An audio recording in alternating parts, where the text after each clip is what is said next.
আজ থেকে প্রায় ২০০ বছর আগে যখন এই জমিদার বাড়িটি ছিল, তখন জমিদার বাড়ির আশেপাশেও মানুষ জুতা পরে আসতে পারতো না। খালি পায়ে চলাফেরা করা লাগতো। আমি এখন দাঁড়িয়ে আছি হচ্ছে রংমহলে। প্রায় ২০০ বছর আগে আমি যদি দেখাই, দেখেন দেয়ালে কিন্তু সুন্দরভাবে কারুকাজ করা আছে। নর নারী প্লাস লতাপাতা এগুলো দিয়ে খুব সুন্দরভাবে কিন্তু এই জমিদার বাড়িটি কিন্তু প্রায় ৩০ একর জায়গার উপরে নির্মিত ৬টি আলাদা ভবনে। একদম প্রথমে যদি বলি ভূমিকম্পে ধ্বংস হয়েছে, এর পরবর্তীতে সময়ে তো বর্তমানে ৩টা বাড়ি অবশিষ্ট আছে এবং সেগুলো কিন্তু প্রায় ধ্বংসের পথে।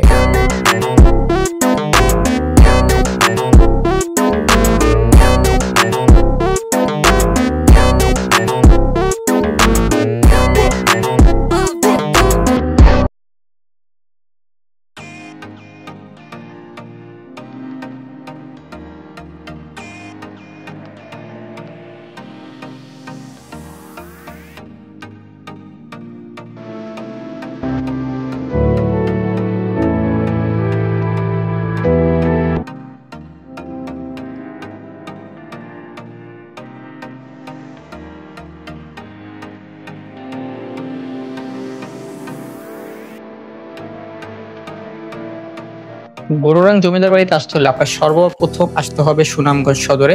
সুনামগঞ্জ সদর থেকে গৌরাঙ্গ জমিদার বাড়ির দূরত্ব মাত্র ৯ কিলোমিটার। তো এই পথটা আপনারা অটোতে যেতে পারবেন বা হচ্ছে রিজার্ভ সিএনজি বা রিক্সা নিয়েও আপনারা চলে আসতে পারবেন গৌরাঙ্গ জমিদার বাড়িতে।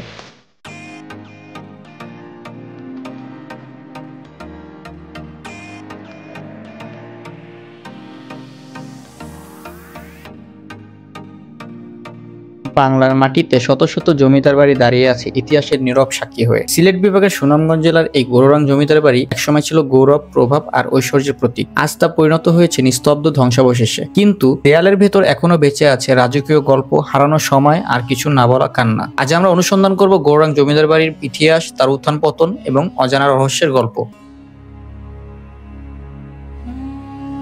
প্রায় ২০০ বছর আগে এই রাজত্বের সূচনা হয় জমিদার রাজেন্দ্র কুমার চৌধুরী ও রাকেশ রঞ্জন চৌধুরীর হাতে। ৩০ একর জমির উপর গড়ে ওঠে এই প্রাসাদ। কিন্তু প্রকৃত ঐশ্বর্য আসে জমিদার রামগোবিন্দ চৌধুরীর আমলে, যিনি ছিলেন এই অঞ্চলের প্রতাপশালী জমিদার। এই প্রাসাদের ছিল ৬টি আলাদা ভবন: রংমহল, অন্দরমহল, সিংহাসন ঘর এবং জলসাঘর।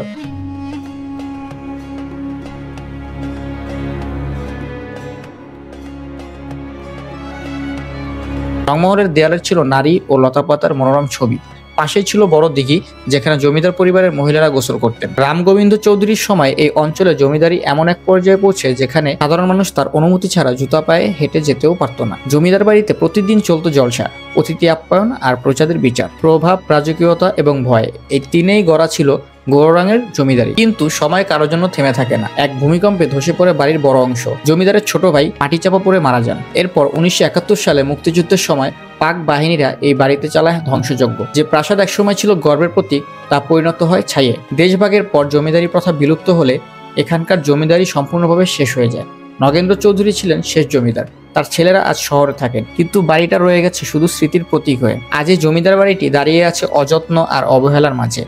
দেয়ালে শ্যাওলা, ছাদে ঘাস আর করিডোরে নীরবতা। গৌরাঙ্গ জমিদার বাড়ি শুধু এক স্থাপত্য নয়, এটা এক ইতিহাস, এক রাজত্বের অবসান আর এক জাতির পরিবর্তনের গল্প।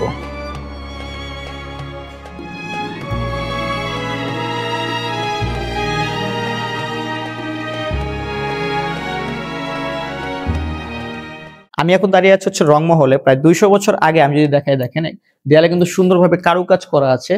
নর নারী প্লাস লতাপাতা এগুলো দিয়ে খুব সুন্দরভাবে কিন্তু, যদিও হচ্ছে আপনার সময়ের সাথে সাথে এগুলো একটু নষ্ট হয়ে গেছে, তাও কিন্তু সেই সময়ের যে কাজগুলো স্পষ্টভাবে কিছুটা বোঝা যাচ্ছে তো কত নিখুঁত এবং কত সুন্দর ছিল তাদের হাতের কারুকাজগুলো।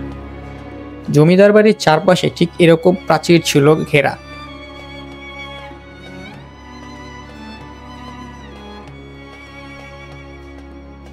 জমিদার বাড়িটি কিন্তু প্রায় ৩০ একর জায়গার উপরে নির্মিত ৬টি আলাদা ভবনে। কিন্তু এখানে কিন্তু কথা আছে, বর্তমানে কিন্তু এটার অবশিষ্ট আছে মাত্র ৩টি ভবন। বাকি ভবনগুলো কি হলো? বাকি ভবনগুলো বিভিন্ন সময়ে ধ্বংস হয়েছে। কিভাবে ধ্বংস হয়েছে? এটা একদম প্রথমে যদি বলি ভূমিকম্পে ধ্বংস হয়েছে। এর পরবর্তীতে সময়ে পাকিস্তানি বাহিনী যখন হচ্ছে আমাদের সাথে যুদ্ধ হয়, মুক্তিযুদ্ধের সময় পাকিস্তানি বাহিনীরা এটার উপরে একটা ধ্বংসযজ্ঞ চালায়, যার কারণে হচ্ছে অবশিষ্ট যেই এটা ছিল, মানে ২-৩টা বাড়ি ছিল, সেটাও ধ্বংস হয়ে যায়। তো বর্তমানে ৩টা বাড়ি অবশিষ্ট আছে এবং সেগুলো কিন্তু প্রায় ধ্বংসের পথে।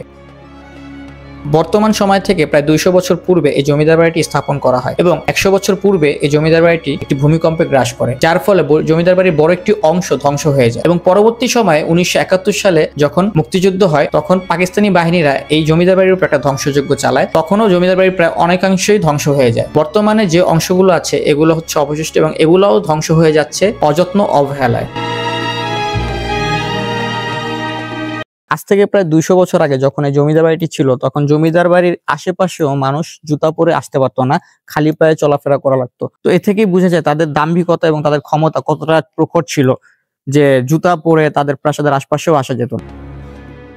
জমিদার বাড়ির একদম শেষ জমিদার ছিলেন নগেন্দ্র চৌধুরী, তবে এই জমিদার বংশধর এখনো আছেন। সর্বশেষ জমিদার নগেন্দ্র চৌধুরীর ছেলে নিরঞ্জন চৌধুরী এখন সুনামগঞ্জ শহরে স্থায়ীভাবে বসবাস করছেন। নগেন্দ্র চৌধুরীর ছোট ভাই ধীরেন্দ্র চৌধুরী সুনামগঞ্জেই বসবাস করতেন। তিনি ব্রিটিশ আমলে নামকরা একজন শিকারী ছিলেন। 1978 সালে ধীরেন্দ্র চৌধুরী মারা যান এবং তার পুত্রের নাম দিলীপ চৌধুরী। বর্তমানে এই জমিদার বাড়িটি অযত্ন ও অবহেলার কারণে প্রায় ধ্বংসের মুখে। জমিদার বাড়ির দেয়ালগুলোতে শ্যাওলা পরিপূর্ণ এবং প্রায় কয়েক জায়গা ধসে পড়েছে। পুরো জমিদার বাড়িটি এখন লতাপাতা ও জঙ্গলে জর্জীর্ণ হয়ে আছে।